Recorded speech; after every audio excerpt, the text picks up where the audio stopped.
Parkinson's രോഗികൾക്ക് സൗജന്യ consultation നൽകുന്ന യുഎഇയിലെ ആദ്യത്തെ മൊബൈൽ ക്ലിനിക്ക് ദുബൈയിൽ ആരംഭിച്ചു. ഓർമ്മക്കുറവ്, ചലനവൈകല്യം എന്നിവ മൂലം പ്രയാസപ്പെടുന്ന രോഗികൾക്കുള്ള പരിചരണമാണ് ക്ലിനിക്ക് ലക്ഷ്യമിടുന്നത്. ദുബൈ പോലീസിന്റെ people of determination empowerment council, friends of Parkinson's UAE, Kings Parkinson's centre of excellence എന്നിവയുടെ സഹകരണത്തിലാണ് സംരംഭം. ഓരോ രോഗിക്കും വൈദ്യശാസ്ത്രപരമായും ധാർമ്മികമായും പിന്തുണ അനുഭവപ്പെടുന്ന അന്തരീക്ഷം സൃഷ്ടിക്കുക എന്നതാണ് സംരംഭം മുഖേന ലക്ഷ്യമിടുന്നതെന്ന് Dubai police people of determination empowerment council മേധാവി മേജർ അബ്ദുല്ല അൽ സംഷി പറഞ്ഞു.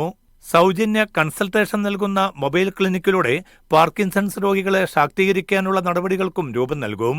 പാർക്കിൻസൺസ് രോഗത്തിന് ചികിത്സയില്ലെങ്കിൽ കൂടി രോഗലക്ഷണങ്ങൾ നിയന്ത്രിക്കാനും ജീവിത നിലവാരം മെച്ചപ്പെടുത്താനും സാധിക്കുമെന്ന് ബന്ധപ്പെട്ടവർ അറിയിച്ചു. Media 1 Dubai.